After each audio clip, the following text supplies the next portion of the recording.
మీరు మీ అభిమాన shows and serials TV కన్నా ముందు ఈటీవీ విన్ యాప్లో చూడండి. Download and subscribe to ETV win app. 99 రూపాయలు మాత్రమే.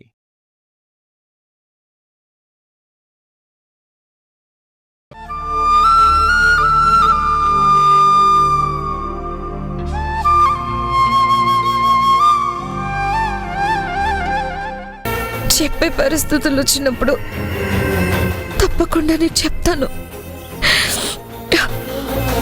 అప్పటిదాకా నన్ను మన్నించు. ఏ విషయం గురించి నాలో నేను మదన పడుతున్నానో వాటన్నిటికీ సమాధానాలు దొరికినప్పుడు తప్పకుండా నీ దగ్గరకు వస్తాను.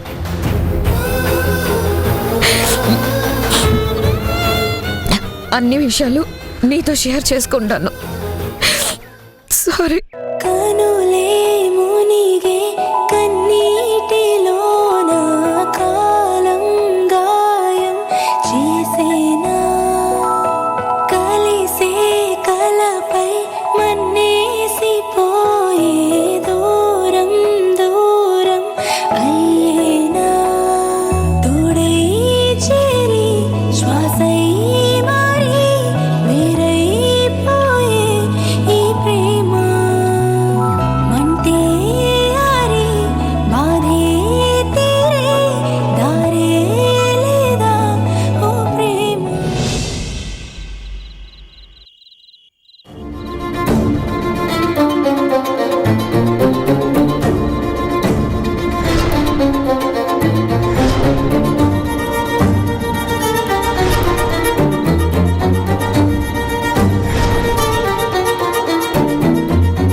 జనని గారు ఇలాంటి వారని నమ్మలేకపోతున్నాను.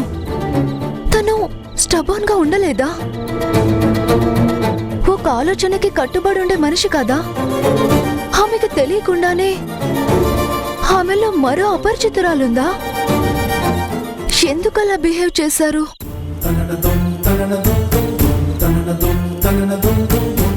నువ్వు అతిగా రాసుకొని పూసుకొని తిరిగేవనుకో నిన్ను కూడా మీ నాన్నకి దూరం చేయగల సమర్థురాలు. ఎందుకైనా మంచిదమ్మా, కాస్త అలర్ట్ గా ఉండాలి. ఏదైనా ఆవిడంత తొందరగా నమ్మదగ్గ వ్యక్తిలా కనపడడం లేదు. శక్తి ఆంటీ చెప్పినట్టు నేను ఆవిడతో కాస్త దూరంగా ఉండడమే బెటర్.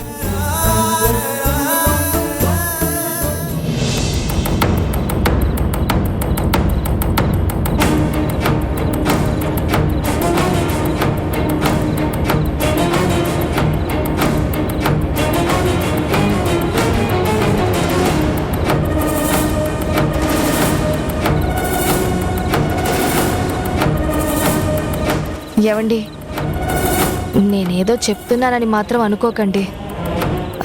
దేని మాట లెక్కేంటి అని నిర్లక్ష్యం చేయకండి. దేని గురించి చెప్తున్నావు శారదా నువ్వు? మీ ఆలోచన గురించే. మీరు ధరణి పెళ్లి చేసే దుబాయ్ వెళ్ళాలనుకుంటున్నారు కదా, ఆ విషయం గురించే. ఏ, నేను ఆలోచించేది కరెక్ట్ కాదంటావా? అయ్యో, నేనెందుకంటానండి? 100% మీ ఆలోచన కరెక్టే.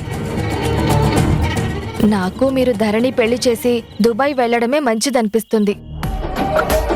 కాకపోతే ధరణికి చూడబోయే సంబంధం విషయంలో తొందరపడి నిర్ణయాలు తీసుకోవద్దని నా సలహా. ఏదైనా సంబంధం చూసేటప్పుడు అటు 7 తరాలు ఇటు 7 తరాలు చూడాలంటారు కదా. మరీ 7 తరాలు కాకపోయినా మనకి కావాల్సిన దగ్గర వాళ్ళు, బంధుత్వం ఉన్నవాళ్ళు, అన్ని విధాలా తెలిసిన వాళ్ళు, కష్టపడే తత్వం ఉన్నవాళ్ళు, ధరణిని ప్రేమగా చూసుకోగల మనసున్న వాళ్ళని చూసి ఇవ్వడం మంచిదని నాకు అనిపిస్తుంది. అయిన వాళ్ళైతే అన్ని విధాలా బాగుంటుందని నా ఆలోచన. బాగానే ఉంటుంది. అయిన వాళ్ళు, ప్రేమన్న వాళ్ళు అనే నీ మాటల వెనక కేశవ గురించేం ఆలోచన లేదు కదా? అయ్యయ్యో, అలాంటిదేమీ లేదండి. మీకు ఇష్టం లేదని తెలిసిన తర్వాత నేనెందుకు వాడి గురించి చెప్తాను? కాకపోతే వాడేదో ప్రేమతో దాన్ని అలా చేశాడు గాని వాడేం దుర్మార్గుడు కాదండి. ఉన్న అలవాట్లేమీ మానుకోలేనివి కాదు. మంచి మాటలు చెప్తే మారే మనిషే వాడు. చూడు శారదా, వాడి టాపిక్ ఎత్తకు. ధరణి పెళ్లి విషయంలో వాడి ప్రస్తావన నాకు నచ్చదు. అయినా మొన్న నీ మొహం చూసి వాడిని వదిలిపెట్టాను కానీ లేకపోతే ఈ పాటికి జైల్లో కూర్చోవాల్సిన వాడు. చూడండి, నేను వాడి గురించి ఏమీ అనట్లేదు. కాకపోతే చిన్నతనం నుంచి కన్నబిడ్డలా చూశాను కాబట్టి దాని కళ్యాణం విషయంలో అన్ని విధాలా దానికి అనుకూలమైన వాడిని చూడాలనే నా తాపత్రయం. మీకు చెడు అనిపించొచ్చు కానీ నాకు ఎంతైనా తమ్ముడు కదండి. కష్టపడే గుణం ఉంది. ఏదో కళ్ళెదురుగా ఉంటారని చిన్న ఆశ కూడా ఉందనుకోండి. అయినా మీకు నచ్చకపోతే నేనెలా బలవంతం చేయగలను? ఒక్కసారి ఆలోచించండి. మంచి సంబంధం అని మా రాజుని తీసుకొచ్చి పెళ్లి చెయ్యలేం కదా. పెళ్లి విషయంలో తొందరపాటు మంచిది కాదు అని ఏదో నాకు తోచింది చెప్తున్నాను. సరే, నువ్వు ధరణి మంచి కోరే చెప్తున్నావని నేను అర్థం చేసుకోగలను. కానీ నేను కూడా తొందరపడి తప్పుడు నిర్ణయాలేం తీసుకోను. నువ్వు దాని కళ్యాణం విషయంలో కంగారు పడాల్సిన అవసరం లేదు.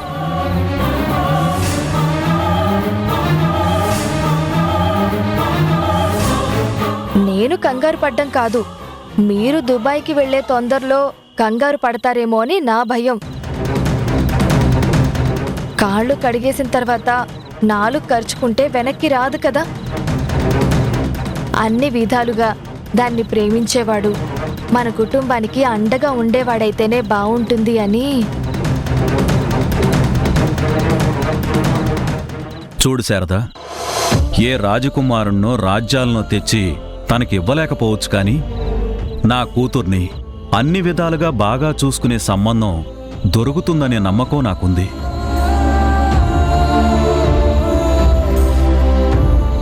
నాకు అన్ని విధాలుగా నచ్చాకే నేను బుజ్జితో ఈ విషయం చెప్తాను. నా మాట కాదనదు. నా మీద దానికి నమ్మకం ఉంది. నా మాట కాదనదనే నమ్మకం దాని మీద నాకు ఉంది.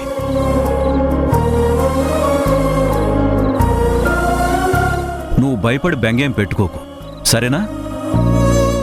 మీ ఇష్టం అండి. ఏదో నాకు తోచింది.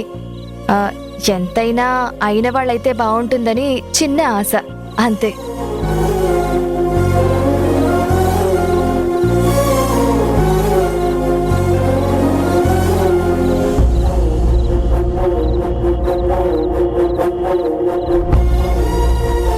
మా నాన్నని ఇబ్బంది పెట్టొద్దు. తనకి ఎవరు నచ్చే వాళ్ళని చేసుకోమంటే నేను చేసుకుంటాను. కాదు అని నాన్నని బాధ పెట్టడం నాకు ఇష్టం లేదు. నాన్న, నీ నమ్మకాన్ని నేను ఒమ్ము చెయ్యను. నీ ఇష్టమే నా ఇష్టం.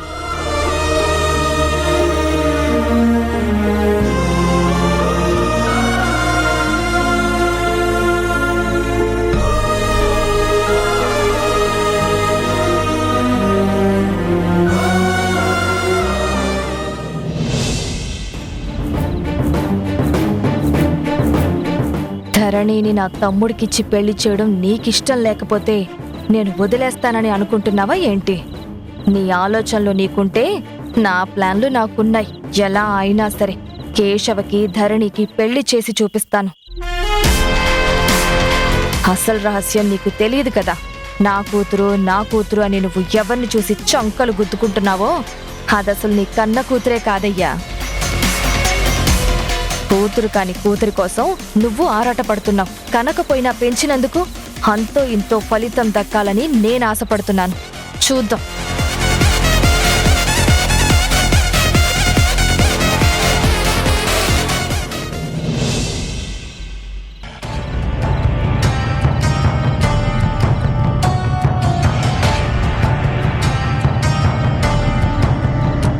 ఏరా, మనం వేసిన వల్లో ధరణి పడినట్టే కదా. చెప్పిన అబద్ధాల్ని, వేసిన డ్రామాల్ని పూర్తిగా నమ్మేసినట్టే కదా. జనని బిహేవియర్ క్లియర్గా చూసింది కదా, అభిప్రాయం మార్చుకుంటుంది కదా. నో డౌట్ మమ్మీ, నువ్వు డ్రామా స్టార్ట్ చేసిన టైంకి కరెక్ట్గా నేను బైక్ బ్రేక్ వేశాను. మన ప్లాను పర్ఫెక్ట్గా సక్సెస్ అయిపోయినట్లే. ధరణి కళ్ళారా చూసేలా చేశాను. ఆ జననికి అటువంటి క్యారెక్టర్ ఉంటుందా అని ఖచ్చితంగా షాక్ అయిపోయింది. ధరణికి అలా డౌట్ స్టార్ట్ అవగానే నువ్వు నీ పర్ఫార్మెన్స్ స్టార్ట్ చేసావు. టోటల్ గా ఆ జనని విషయంలో ఆ ధరణి హార్ట్ బ్రేక్ అయిపోయినట్టే. జనని మీద క్లీన్ అండ్ క్లియర్ గా ఉన్న ఒపీనియన్ ని డర్టీగా డేంజరస్ గా మార్చేశాం. క్రిమినల్ బ్రెయిన్స్ కి ఇన్సూరెన్స్ ఉంటే నీ బుర్ర 10 మిలియన్స్ కి చేయొచ్చు మమ్మీ. సో ధరణికి జనని మీద డౌట్ స్టార్ట్ అయినట్టే. దాన్ని ఇంకా ఇంకా పెంచేసి పరిచయాల మధ్య అగాధం సృష్టించాలి. జననిని చూస్తేనే అసహించుకునేలా చెయ్యాలి. మనం సంతోషంగా ఉండాలంటే మన ప్లాన్ 100% సక్సెస్ అవ్వాలి. ఎస్ మమ్మీ, అవ్వాలి. అయి తీరుతాం. మమ్మీ, కాకపోతే ఏమైందిరా కాకపోతే అంటున్నావు? ఇందాక దారిలో ధరణి మామ కేశవ నన్ను భయపెట్టాలని చూశాడు. వాడి వల్ల ఏదైనా ప్రాబ్లం అంటావా? డోంట్ వరీ, టైం చూసి వాడి లెక్క సెటిల్ చేద్దాం, ఓకేనా? ధరణి విషయంలో తప్ప ఇంకెవ్వరి గురించి భయపడాల్సిన పనేం లేదు. సరే మమ్మీ.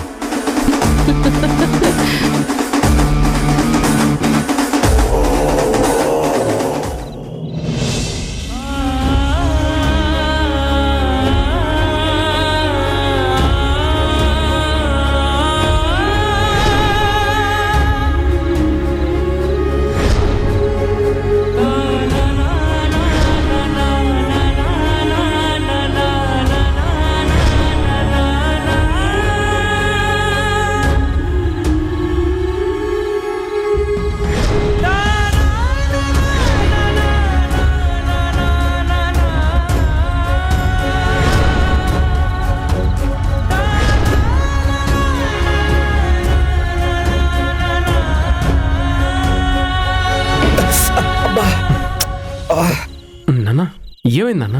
కాస్త చూసుకొని నడవచ్చు కదా. అంత పరధ్యానం ఏంటి నాన్న? ఏం ఆలోచిస్తున్నారు?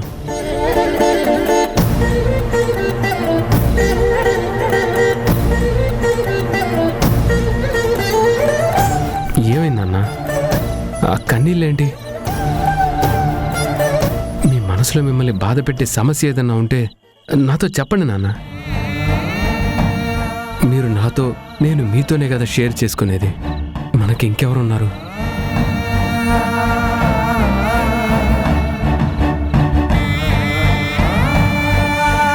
చెప్తాన్రా. నీకు కాకపోతే నేను మాత్రం ఎవరికి చెప్పుకోగలను? ఇవాళ మార్నింగ్ జనని కనబడిందిరా. బాధ్యతగా నేనే పలకరించాను.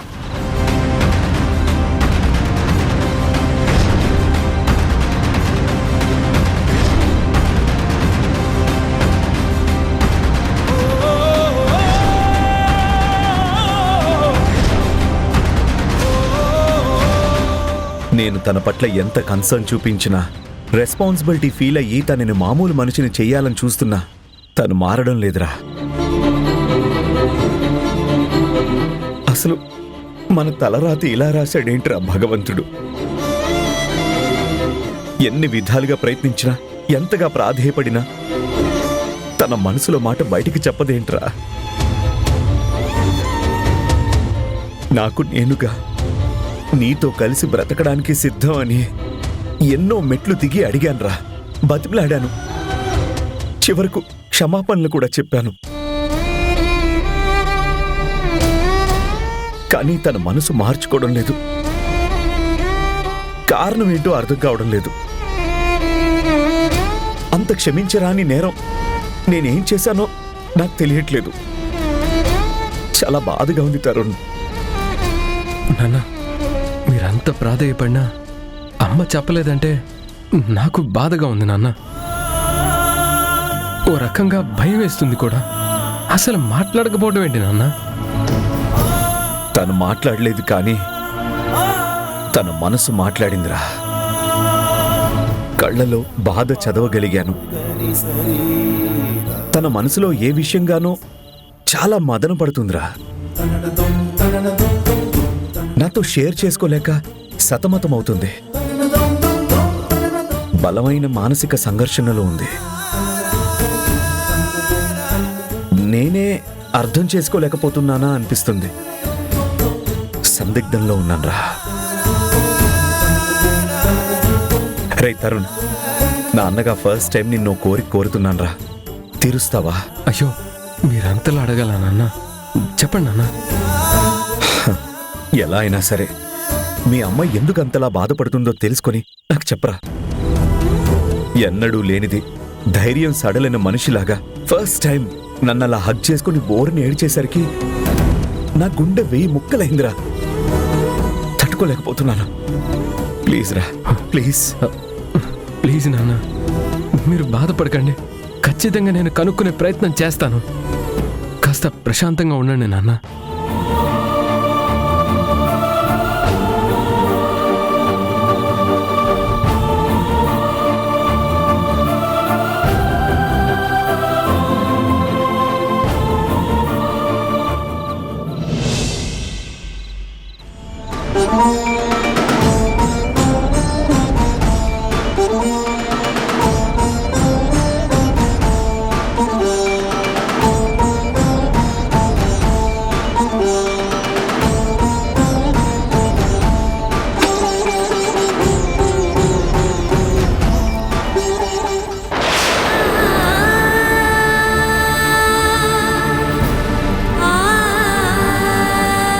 మధు చిన్నాలని నా పిల్లలుగా యాక్సెప్ట్ చేద్దాం అనుకున్నాను.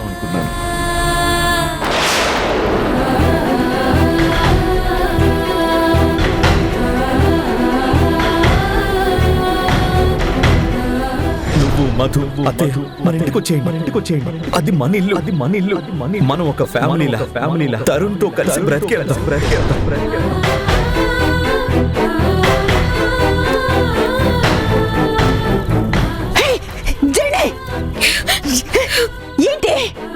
ఏంటి పిచ్చి పని? ఏం జరిగింది? ఎందుకు నేను నువ్వే కాల్చుకోవాలని చూస్తున్నావు? ఎందుకు ఈ సాహసం చేయడానికి పూనుకున్నావు? ఏదో జరిగిందని కాదమ్మా, ప్రాయశ్చిత్తం. తప్పు చేశానని నేను, నా ఆత్మసాక్షి, నా అంతరాత్మ నన్ను తెప్పి పొడుస్తున్నాయి. సరిదిద్దుకోలేని పొరపాటు చేశాను. అందుకే నాకు నేను శిక్ష విధించుకోవాలని, శిక్ష వేసుకుంటే తప్పు పరిష్కారం లేదని, నేను చేసే తప్పుకి ఏ శిక్ష సరైన న్యాయమని ఇలా చేశాను. ఏమయ్యిందే? ఏమంత పెద్ద తప్పు చేశావు? నిన్ను నువ్వుగా హింసించుకునేంత తప్పు ఏం చేశావే? గుణాన్ని అర్థం చేసుకోలేకపోవడం. ఒకప్పుడు గుణ మీద కోపం ఉండేది. గుణ అంటే అసహ్యం కలిగేది. గుణ మీద ద్వేషం, దూరంగా ఉండాలని నిర్ణయం తీసుకునేలా చేసింది. కానీ గుణ మారాడన్న విషయం తెలుసుకోలేకపోయానమ్మా. గుణలో చాలా మార్పు వచ్చింది. నన్ను ఇష్టపడుతున్నాడమ్మా. మనస్ఫూర్తిగా నన్ను తన జీవితంలోకి ఆహ్వానిస్తున్నాడు. తన మనసులోని మాటలన్నీ నన్ను బ్రతిమలాడుతూ నా చేతులు పట్టుకొని వివరించాడమ్మా. తను ఎంత నరకం అనుభవించాడో, తనలో తను ఎంతగా కుమిలిపోయాడో అతని మాటల్ని బట్టి అర్థమైంది. గుణని ఇప్పుడు చూస్తుంటే పెళ్లికి ముందు చూసినట్టుగా కడిగిన ముత్యంలా, కపటం లేని మనిషిలా కనిపిస్తున్నాడు. ఎన్నోసార్లు ఎన్నో అడిగాడు, కానీ అప్పుడు ఇప్పుడు కూడా సమాధానం చెప్పలేకపోయాను. ఈ రోజు గుణ అడిగిన తీరు నా మనసు కలిచి వేసిందమ్మా. అయినా సరే సమాధానం చెప్పలేకపోయాను. అందుకే నా మీద నాకే అసహ్యం వేస్తుంది. గుణ ముందు నిలబడే అర్హత కూడా నాకు లేదని, గుణతో జీవితం పంచుకునే అదృష్టం కోల్పోయానని, తన కళ్ళల్లోకి సూటిగా చూసే ధైర్యం లేక నిప్పుల మీద నిలబడి నిలవెల దహించిపోయినట్టు ఫీల్ అవుతున్నానమ్మా. తనతో ఒక్క మాట నన్ను క్షమించు గుణ అని అనలేకపోయానమ్మా. తన మాట తీరుకి నేను చలించిపోయాను. గుండెల మీద పడి ఏడ్చాను, కానీ ఇది నా పరిస్థితి అని వివరించలేకపోయాను.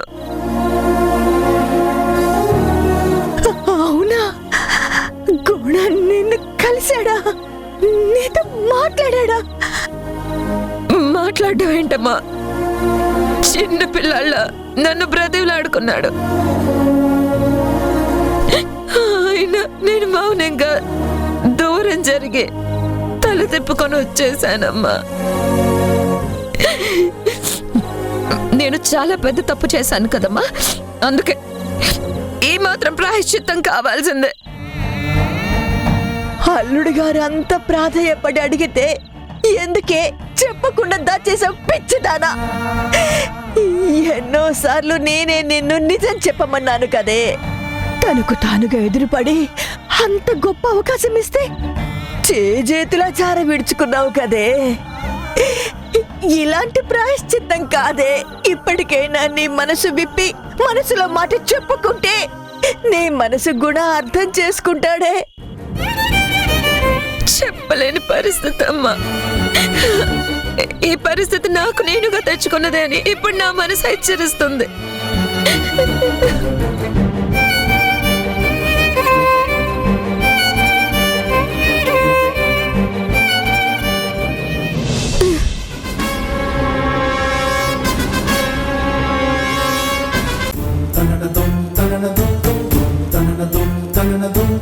ఏ మందు తాగి నా ప్రాణాలు వదిలేద్దాం అనుకున్నాను. చిన్న ఆత్మకి శాంతి కలిగించాలని కేవలం మా నాన్న ఎవరో తెలుసుకోవడానికి బతుకున్నాను.